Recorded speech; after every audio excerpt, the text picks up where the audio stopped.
Welcome guys, स्वागत है आप सभी का आपके अपने यूट्यूब चैनल शोभा टेक्निकल में। आज हम बात करेंगे कंप्यूटर के कुछ एमसीक्यूज के बारे में जो कि ज़्यादातर बार एग्जाम में पूछे गए हैं और ज़्यादातर बार क्या होते हैं, रिपीट होते हैं। तो हम ऐसे ही कुछ सवालों के बारे में चर्चा करने जा रहे हैं आज। तो चलिए अब शुरू करते हैं हमारा एमसीक्यूज का सेशन। तो सबसे पहले क्वेश्चन की अगर हम बात करें तो जो हमारा सबसे पहला क्वेश्चन है वो है the most advanced form of RAM is, यानी कि हमसे ये पूछा जा रहा है कि जो हमारी रोम मेमोरी है उसका सबसे जो नवीनतम या कह ले सबसे एडवांस वर्जन है वो कौन सा है। हमारे पास चार ऑप्शन हमें दिए हुए हैं। इसमें से हमारे पास पहला ऑप्शन है पी रोम, दूसरा जो ऑप्शन है उसमें है ई पी रोम, तीसरा जो ऑप्शन है वो है बायोस और जो चौथा ऑप्शन है वो है कैशे मेमोरी। तो हमें बताना है कि इनमें से जो कौन सा जो ऑप्शन है वो बताता है रोम के सबसे नवीनतम वर्जन को। तो इसका जो राइट आंसर होने वाला है गाइस वो है ऑप्शन बी EEPROM। तो चलिए कंप्यूटर महाशय से पूछ लेते हैं कि वो इस क्वेश्चन का आंसर क्या बताते हैं। तो बिल्कुल सही गाइस, इसका जो राइट आंसर होने वाला है वो है ऑप्शन बी। अब मैं थोड़ा सा जो बाकी ऑप्शन है उनके बारे में भी मैं आपको थोड़ा सा डिस्क्राइब कर देता हूँ कि बाकी जो ऑप्शन है उनके बारे में बताता हूँ।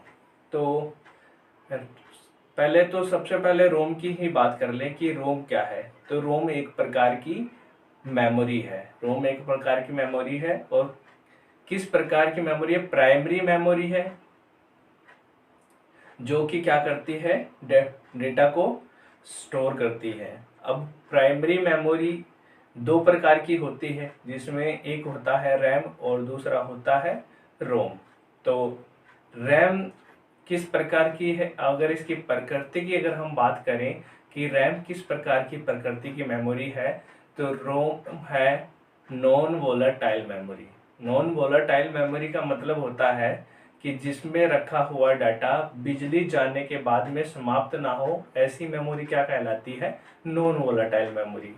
तो जब सबसे पहले हमारे पास जो आई थी रोम थी, उसका सबसे पहला प्रकार हमारे पास आया था वो था पी रोम। पी रोम, तो पी रोम का पूरा नाम क्या है? प्रोग्रामेबल रीड ओनली मेमोरी, ये इसका पूरा नाम है।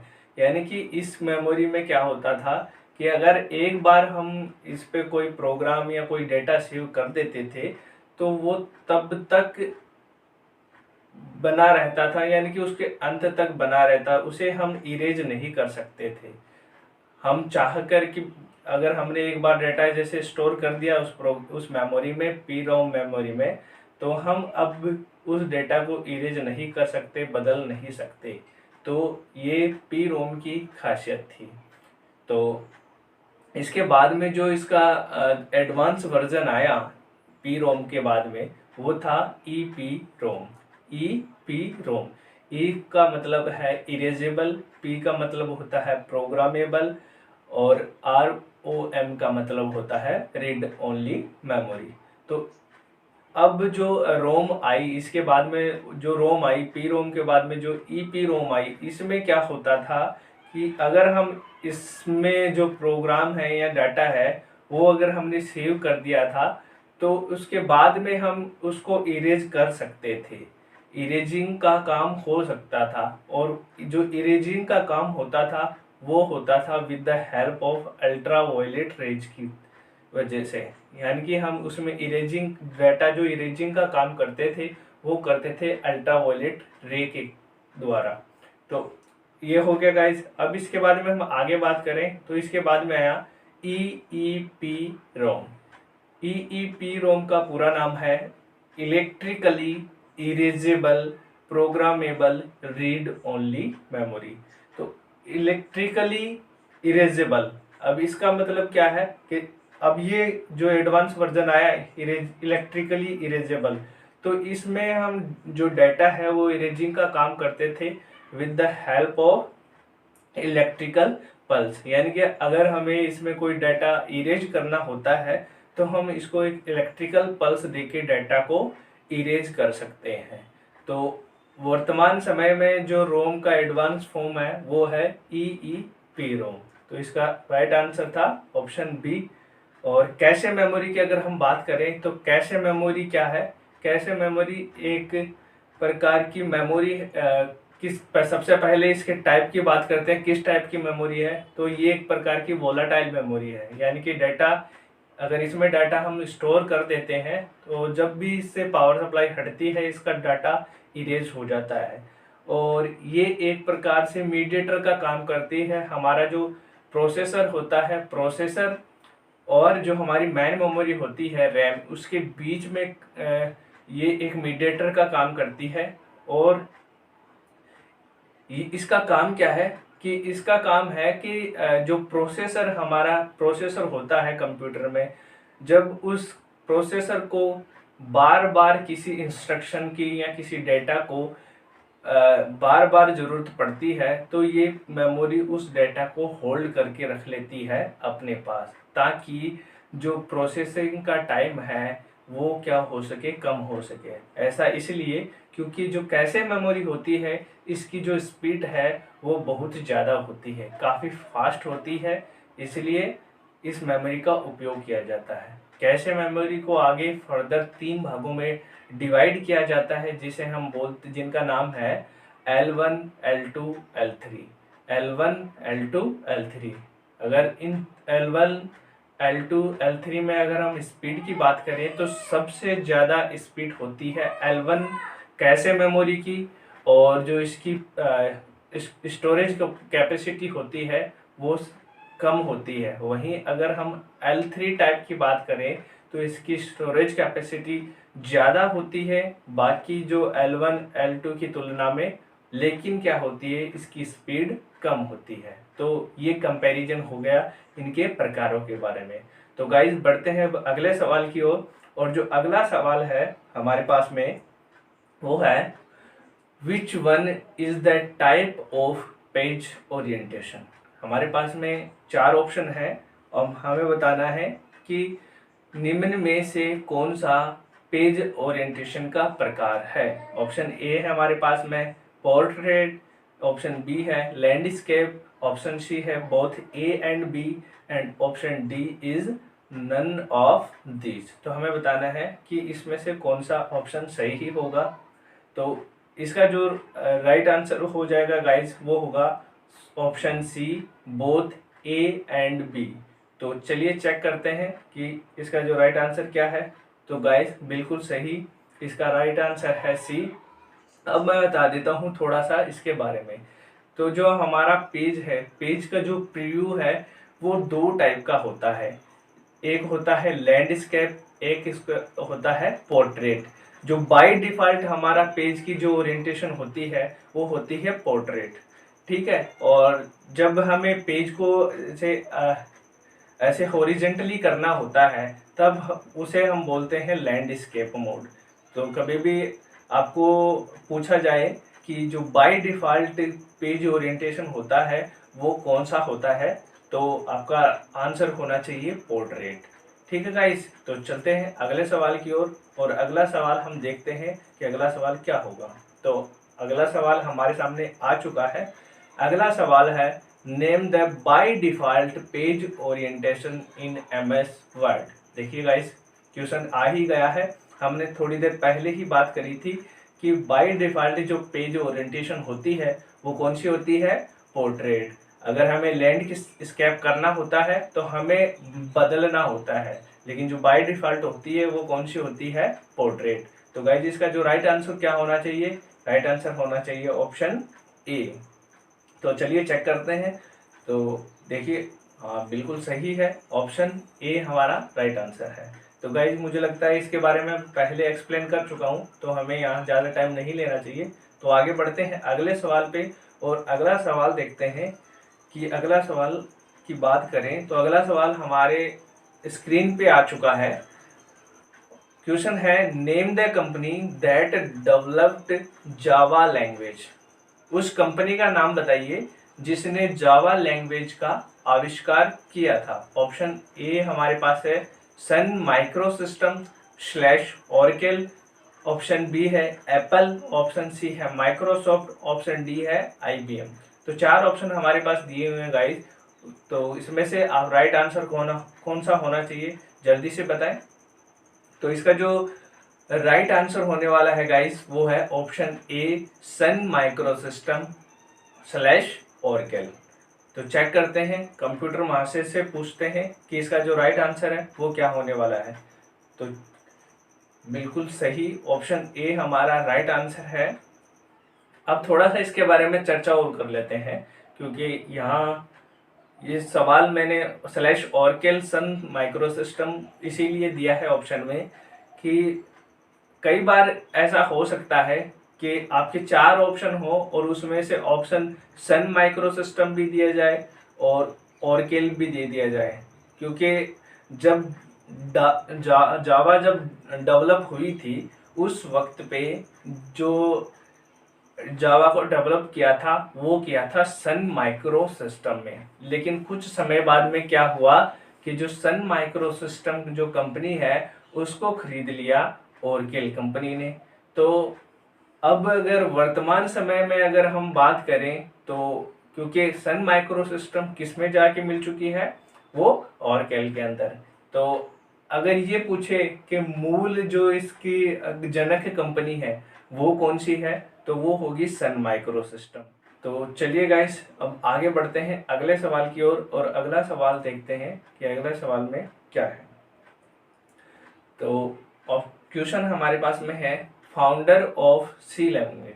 हमें सी लैंग्वेज का जनक पूछा है। तो हमारे पास 4 ऑप्शन है, जिसमें ऑप्शन ए हमारे पास में है डेनिस रिचेल, ऑप्शन बी हमारे पास है डेनिस बेकहम, और ऑप्शन सी है बजारने, और ऑप्शन डी है केन थॉम्पसन। तो हमें बताना है गाइस इसका राइट आंसर क्या होने वाला है। तो इसका जो राइट आंसर होने वाला है वो है ऑप्शन ए डेनिस रिचेल। तो चेक कर लेते हैं कंप्यूटर महाशय इस बारे में क्या कहते हैं। तो बिल्कुल सही गाइस, इसका जो राइट आंसर होने वाला है वो है ऑप्शन ए। तो सी लैंग्वेज का आविष्कार किसने किया था, डेनिस रिचेल ने। और अगर आपको पूछ लिया जाए कि जो C++ लैंग्वेज है उसका जो आविष्कार है वो किसने किया था, तो उस जो सी लैंग्वेज का C++ का जो आविष्कारक है वो है बजार ने। ऑप्शन सी जो है बजार ने वो C++ लैंग्वेज के आविष्कारक हैं। तो चलिए गाइज अब आगे चलते हैं अगले सवाल पे। और अगला सवाल हमारे पास में है, printer is connected in which port. जो हमारा प्रिंटर होता है वो किस पोर्ट से जोड़ा जाता है। तो हमारे पास ऑप्शन ए है पैरेलल पोर्ट, ऑप्शन बी है सीरियल पोर्ट, ऑप्शन सी है RJ45 पोर्ट, और ऑप्शन डी है कम्युनिकेशन पोर्ट। तो हमें बताना है गाइस कि प्रिंटर कौन से पोर्ट से जुड़ा होता है। तो जल्दी से बताइए इसका जो राइट आंसर क्या होगा। तो इसका जो राइट आंसर होने वाला है गाइस वो है ऑप्शन ए पैरेलल पोर्ट। तो चलिए चेक करते हैं, कंप्यूटर महाशय से पूछते हैं कि इसका जो राइट आंसर है वो क्या होगा। तो बिल्कुल गाइस इसका जो राइट आंसर होने वाला है वो है ऑप्शन ए। अब थोड़ी सी और चर्चा करते हैं। कई बार सवाल में पैरेलल पोर्ट और पैरेलल पोर्ट के साथ में हमें दे दिया जाता है USB पोर्ट। तो उस वक्त पे हमारा जो राइट आंसर है वो क्या होगा। तो अगर हमारे पास जो ऑप्शन है उसमें अगर हमारे पास USB पोर्ट और साथ में पैरेलल पोर्ट भी दिए हों तो हमारा जो राइट आंसर होने वाला है वो है बोथ ऑफ दीज। दोनों ही क्या होंगे, सही होंगे। तो जैसे जब पहले कंप्यूटर जो पैरेलल पोर्ट था जो पहले यूज किया जाता था वो था पैरेलल पोर्ट। अभी उसी पोर्ट को मॉडिफाइड करके उसका जो नाम है वो रख दिया गया है USB पोर्ट। तो दोनों ही सेम पोर्ट है, तो आप ध्यान रखिए, प्रिंटर जो वर्तमान समय में जोड़ा जाता है वो क्या है, यूएसबी पोर्ट से जोड़ा जाता है। तो पैरेलल पोर्ट, अगर यूएसबी पोर्ट दोनों आपके पास में दिए हुए हैं तो ऑप्शन दोनों सही होंगे, और कहीं पे आपको यूएसबी पोर्ट दिया जा सकता है तो उस वक्त पे यूएसबी पोर्ट सही होगा। अगर आपके पास ऑप्शन में पैरेलल पोर्ट दिया हुआ है तो पैरेलल पोर्ट भी सही है, पोर्ट भी सही है। तो इस प्रकार से हम इसकी बेसिक जानकारी हमने ले ली है।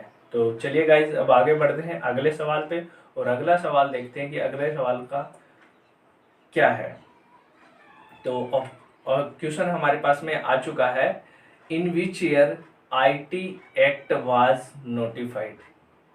किस साल में जो आईटी एक्ट है, इंफॉर्मेशनल टेक्नोलॉजी एक्ट है, वो आया था। ऑप्शन हमारे पास में है 1998, 2009, 2005 एंड 2000। ये चार ऑप्शन हमारे पास में है। तो हमें बताना है किस ईयर में ये एक्ट आया था। तो गाइज, इसका जो राइट आंसर होने वाला है वो है ऑप्शन डी, 2000 में। तो चलिए चेक करते हैं और कंप्यूटर महाशय से पूछते हैं कि इसका जो राइट आंसर है वो क्या होगा। तो बिल्कुल सही है, ऑप्शन डी हमारा राइट आंसर होगा। तो अगर हम आईटी एक्ट की बात कर लें तो आईटी एक्ट जो लाया गया था वो 2000 में लाया गया था। तो चलिए आगे, क्योंकि मैंने इसी से सब रिलेटेड और भी सवाल लिए हैं तो उसमें थोड़ा और क्लैरिफाई हो जाएगा आगे। तो अगले सवाल पे चलते हैं। अगला सवाल है, आईटी एक्ट 2000 डील विथ। जो आईटी एक्ट 2000 है वो किसके साथ डील करता है, यानी कि किसके लिए बनाया गया है। एक तरीके से आईटी एक्ट 2000 है वो किसके लिए बनाया गया है, साइबर क्राइम को रोकने के लिए, सॉफ्टवेयर बनाने के लिए, ई कॉमर्स के लिए, या ए एंड सी बोथ के लिए। तो हमें बताना है कि इसका जो राइट आंसर है वो क्या होने वाला है। तो इसका जो राइट आंसर होने वाला है वो है guys option D, A and C both. तो जो आईटी एक्ट लाया गया था वो दोनों के लिए लाया गया था, जो साइबर क्राइम है उसको रोकने के लिए और जो ई कॉमर्स है उसको बढ़ाने के लिए। तो दोनों के लिए ये उद्देश्य से लाया गया था। तो इसका जो राइट आंसर है वो ऑप्शन डी होगा। और चलिए चेक कर लेते हैं कंप्यूटर महाशय इस बारे में क्या कहते हैं। तो देखते हैं राइट आंसर क्या होने वाला है। तो बिल्कुल गाइज, इसका जो राइट आंसर होगा option D, A and C both. तो आगे बढ़ते हैं अगले सवाल पे। अगला सवाल है, old name of Facebook is. Option हमारे पास में है Oracle, my book, mask book and face mash. तो चारों ऑप्शन हमारे पास में है और हमें बताना है कि कौन सा ऑप्शन सही होने वाला है। फेसबुक का पुराना नाम पूछा है, तो फेसबुक का जो पुराना नाम है वो है फेस मैश। फेस मैश क्या है, पुराना नाम है। ठीक है, तो इसका जो राइट आंसर होगा वो ऑप्शन डी। चेक कर लेते हैं, ऑप्शन डी बिल्कुल सही है। फेस मैश जो फेसबुक था, जब शुरू हुआ था तब इसको जब शुरू किया गया था तब उसका नाम था फेस मैश। ओरेकल की अगर हम बात करें तो ओरेकल क्या है, ओरेकल एक प्रकार का डेटाबेस डिजाइनिंग सॉफ्टवेयर है। तो इसका जो राइट आंसर है वो ऑप्शन डी होगा। तो थैंक यू गाइस, वीडियो में बने रहने के लिए आप लोगों का बहुत बहुत धन्यवाद। उम्मीद करता हूँ आपको वीडियो अच्छा लगा होगा, और अगर वीडियो अच्छा लगा है तो please like our video, subscribe our channel and press the bell icon for instant notification.